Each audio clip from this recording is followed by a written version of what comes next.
beautiful thing. One thing that I'm extremely grateful for, besides my wife, is the Bridge Kids, especially the one and only Caleb, who is going to be coming into the show right now. Yay! Quesito. So we have our special guest coming in, Oh, Woo woo! Hey, my boy. it's a doing? party, Hey, it's a Caleb. party, it's a party. What's up? What's up, Caleb? How you doing, man? I'm good. I'm chilling. Just trying to stay occupied during this quarantine and stuff. So finding stuff to do. Word. And pretty much, how's doing school online? Have you been doing your thing? Yeah. It's a little nerve wracking, because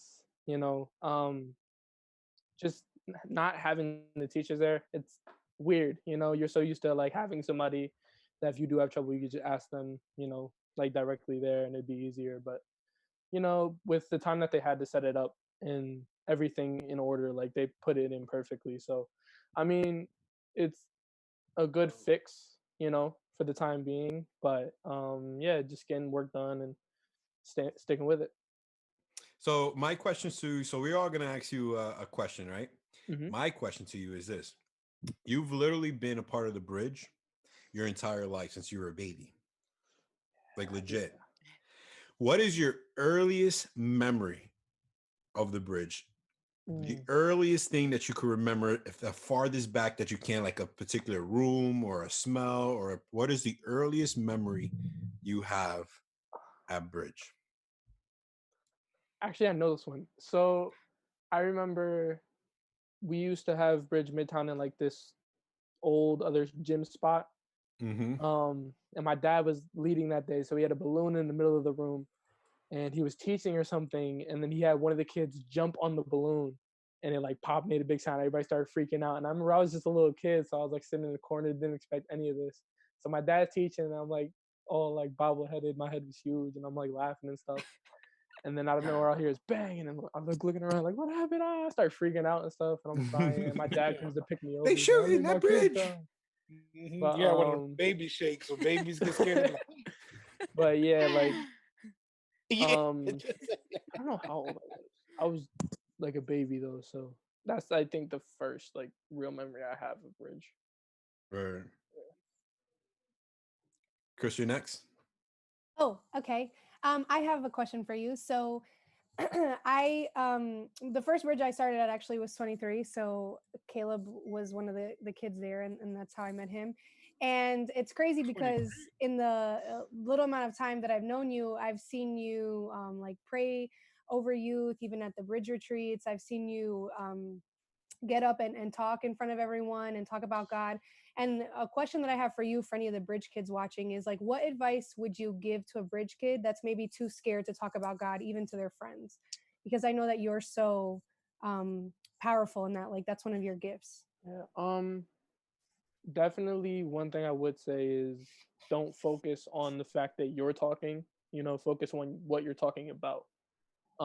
That definitely came in handy to me because I'm not gonna lie, I am very social, but there are moments where like if I have to talk in front of crowds and I'm in my head too much, so I'm thinking like, oh, I'm gonna mess up, I'm gonna slip up, but I'm not. Like later on, I got to realize like I'm not talking. It's not me that's talking about God; it's God talking through me about Himself. You know what I'm saying? So like, I think one thing that kids do need to learn like is not to get in their head so much, and not overthink things and just let the words flow out of them because whatever you have to say will impact kids.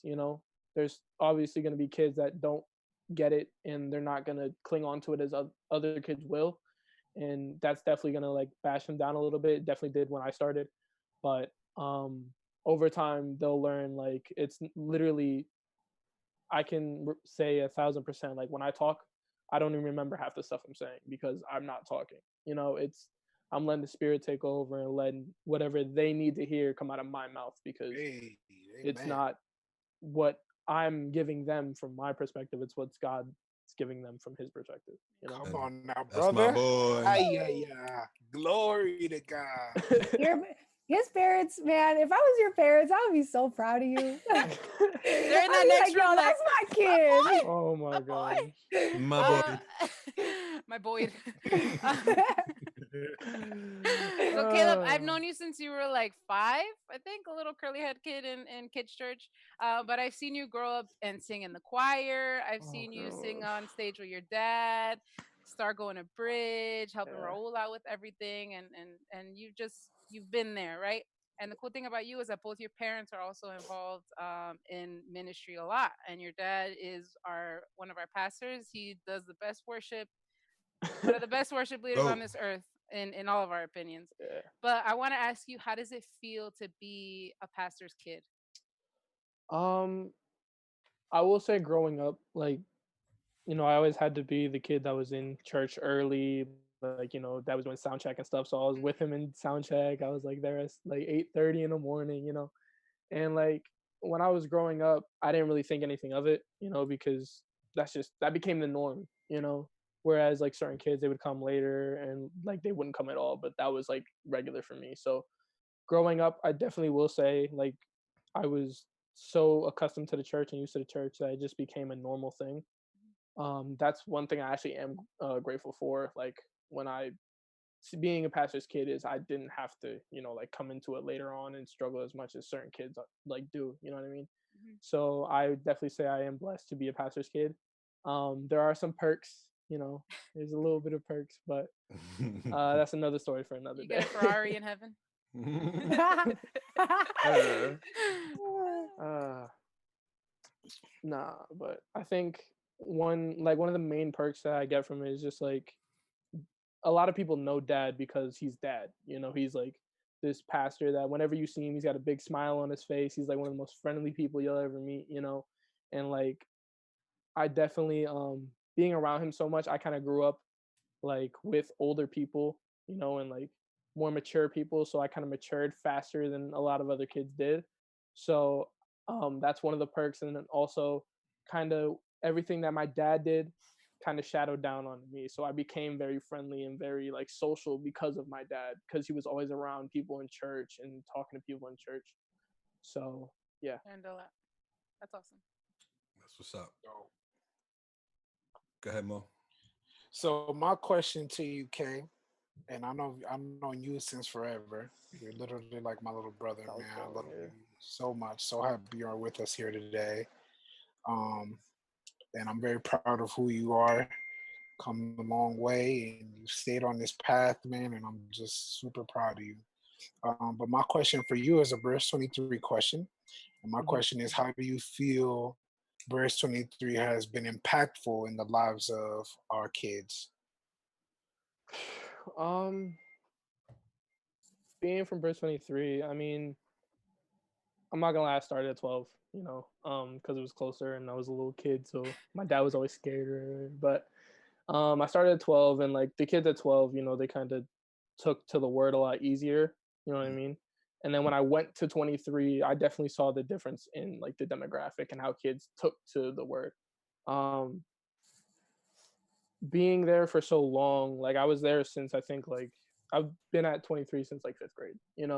And now I'm a sophomore in high school, so that's like a big chunk of time. But I think like to see the amount of kids that really do take it in is like breathtaking to me, because these are kids that are coming like off the streets. You know what I mean? Like they've are in like bad environments. They're in put in bad situations, and like if any normal person would see these kids, they wouldn't expect like them to be coming to like bridge or something like that, like some type of uh Christian, event. But when these kids come in, they have like a smile on their face and they're having so much fun. Like you could tell like this is like a safe place for them and a home for them. And that kind of is translated in the way that, like when they leave too, like they definitely look a lot better, a lot happier.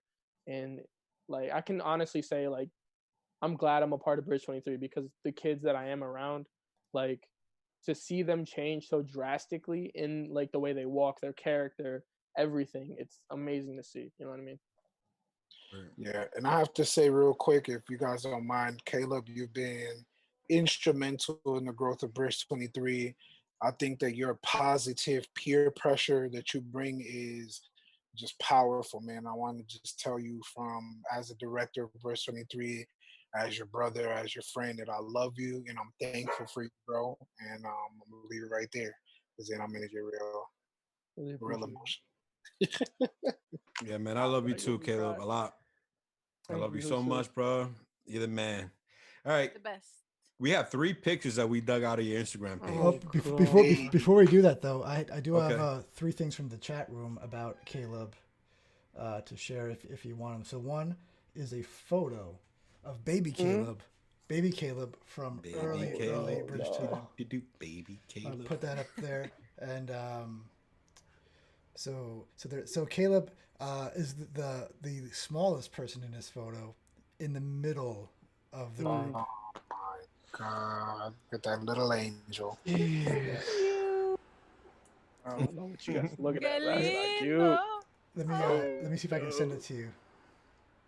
Here you go, Caleb. I'm sending it to you. That's right how I there. remember him. So that's the Caleb. That's his brother, and Cute. Oh my god.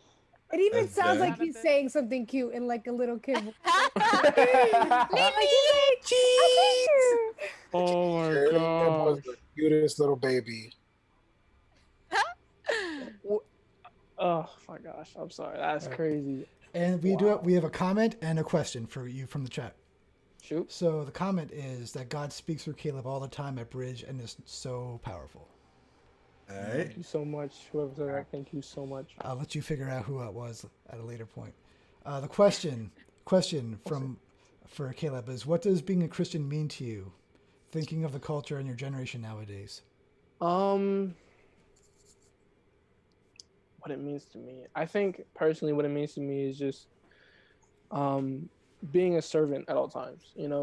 God's got a bigger plan for everybody in the whole world, even now with the pandemic going. Like, a lot of people are uniting a lot more, a lot of Christians are praying a lot more, and just, that kind of unity and being together and that fellowship that we learn.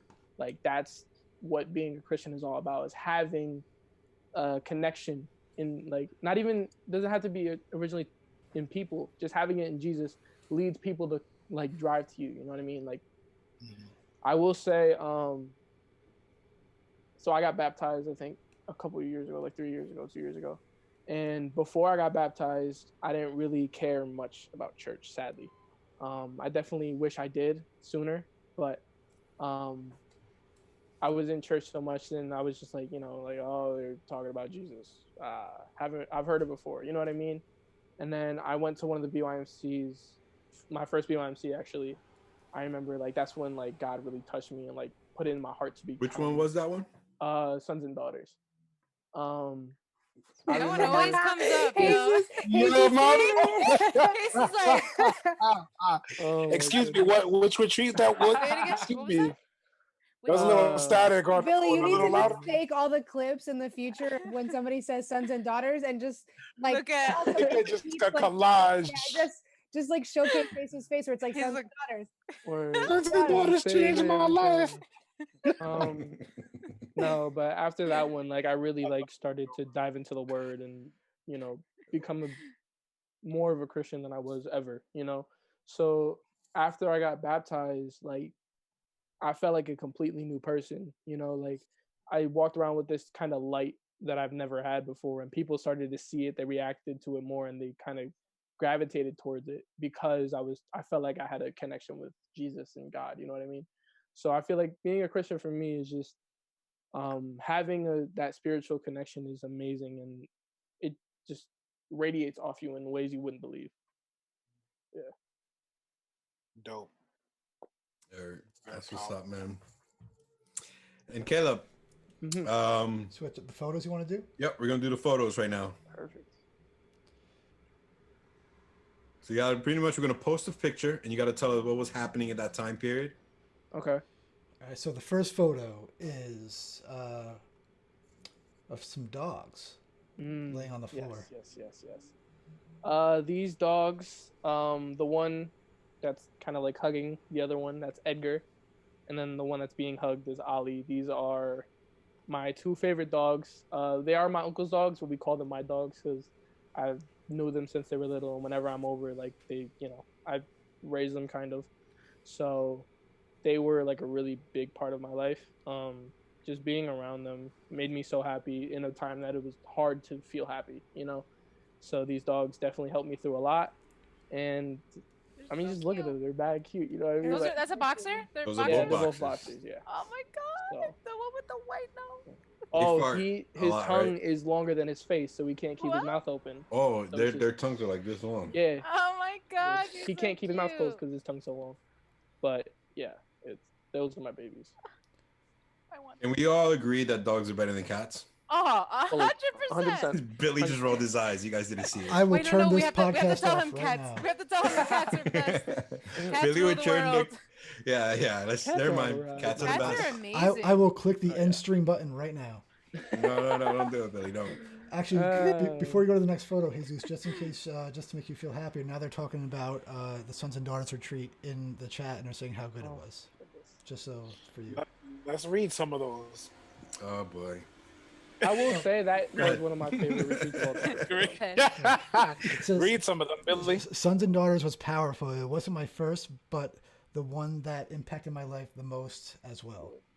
That was Pammy. And then someone said, it's my favorite too, even though I wasn't present. That message is powerful. She felt it all the way in Elizabeth. You see that? No, that joke was so powerful. People was getting touched out of state. Yeah. All right. Imagine the alien behind you. What he said? Oh yeah, that was Mars. Oh, and What's the next picture? also now we have votes for cats in the chat, just so you know. Oh boy. They just want to keep the stream alive. Next photo is a bunch of very tiny children. Oh, yeah. So the people of these photos are my brothers. The one on the left is Isaiah, the far left. The one on the far right is Jonathan, and then I'm obviously in the middle. We are missing one brother, Raul. Sadly, we didn't have him. that was in the picture. He is a boy, yo. Yo, Raul is a boy. Nah, he's Like, bro, Harold, my dad, man, forever. I don't care. literally Raul I've Hernan boy. known Raul since I was born. Like we took him Raul under our Hernan wing. Boyd. Yeah. We took him Yeah. under our wing when I was born, Oh, so he's man. been there like ever since You guys I are can so remember, cute. you know. And I will say, like, you were talking about, you know, who we're really grateful for. I will say Raul was definitely, I think, the person that I'm most grateful for because he's taught me so much along the way, and you know, he's been there for forever. So, but back to the photo. I will be there forever till my last breath. Back to the photo. My siblings, love them to death. You know, I will admit, we all kind of butt heads at times, and It's normal, bro. you know, yeah, it's If you don't brotherly bump heads, love, there's you know. something wrong. Yeah. But yeah, I couldn't wish for anybody else to be my brothers. Like these guys are some of my best friends in the world, you know. That And I don't think picture that'll is ever so change. I cute. love Yo, it. that You're one so too. cute, Caleb. And Jonathan's mouth. Oh, yeah. I can't keep staring at it. Uh, It's there. Jonathan had a little Like, tic did it tac fall right after there. this picture got taken, or? All right. All right, and then- last one. The flower. Last one. It's a Um, happy family in front of a cake. yeah, this was the day my mom and dad. Well, my dad got ordained and my mom became an elder. Oh, yay. This day was Powerful. it was deep, you know. I've always seen my father as a pastor, you know, even when he wasn't a pastor. I think everybody saw him as a pastor, you know, and just to finally see him become what he really was, it was amazing to me. I remember that day we were there, and I was in the little bunch when they had him on the stage, and they were asked to pray over him, and I put my hand over him, and I like couldn't help myself from crying, and Raul was there, and I hid behind Raul because I didn't want to be seen crying, you know. But yeah, that's just, it was amazing, you know what I mean? Like just to see my dad like become what he was meant to be, I guess. It right. really touched me, and you know, my brothers were there too. My mom, she became an elder, and you know, same thing with same thing I said with my dad. Like she's been that, you know what I mean? Even though she didn't have the title, she was always that. So to see them actually become, you know, what they were meant to be is truly touching, and I wouldn't wish it any other way. What's up, Caleb? Well, Caleb, thank you so much for joining us. Anytime. Every guest that we have, they have to end they have to end their time with us with the words to live by. What is Kaleb's word to live by? There's a quote by Kevin Durant. So if you guys don't know me, I play a lot of basketball. Basketball has been like my source of fun since I was bored. And I would love to listen to like basketball players talk and like their quotes and stuff. So there's a quote by Kevin Durant that says, hard work beats talent when talent fails to work hard. And that's always stuck with me because say it again, like, slow. Yeah, say it again. From the back. Hard work beats You right talent and talent fails to when talent fails to work hard. So it's always like impacted me because there are like people I was intimidated by because of their talent. You know what I mean? Like whenever I would step onto the court, I would see people that were way better than me because they were so talented. But I always wanted to be better than them. You know, I always had a drive to be better than them. And even without sports, in anything, you know what I mean? Like there's gonna be people that are smarter than you. There's gonna be people that are more athletic than you. You know what I mean? But working hard and working towards your goal, if they don't work harder than you, then you're going to get there faster, and it's just going to work so much better because there's only so far that talent can reach you. You know what I mean? So just keeping that mentality of working hard and pushing forward and just going strong, that's always been stuck with me. So yeah, that's what's up. Clap it up, guys. Thank you. Kaleb, you want to plug yourself, your Instagram? How can people find you on the internet? Follow me on Instagram at K_Killa, KILLA_legend. Oh God. We'll tag him in the story. Yeah. You got 643 followers following 1903. That ratio is off. You got to get your followers up there. Yeah. Yo, Billy's a savage. Just saying. I mean, he's not wrong. I do have to give out followers up. I'm slacking. The ratio. Got to get that ratio fixed right there. I'm trying. So, bro, your followers about to go up tonight, bro. I hope so. Follow my boy, guys. Hit Please. 3,000. Got any friends? Hit him with this, Kaleb. Nah, stop. Hit him with the quick. Nah. So, Cuddy, what does it? So, let me ask you a question. What does it mean to be a certified teddy bear? Oh, so I'm a very big individual. Like I'm tall and taller than most. So most people find me kind of intimidating at times. But really, I'm just like a big teddy bear. Like I love to like hug people, be Did around you go people. to the school of Raul Hernandez Boyd? Pretty much, yeah. I kind of learned that from Raul. So, I mean, yeah. That's my boy right there. I Well, remember, love you, man. Love you so ahead. much, and thank you for being part of the show. Thank you for having me. And we love you, man. Thank you for being there. Love you guys Everybody, too. say goodbye. Bye, Kaleb.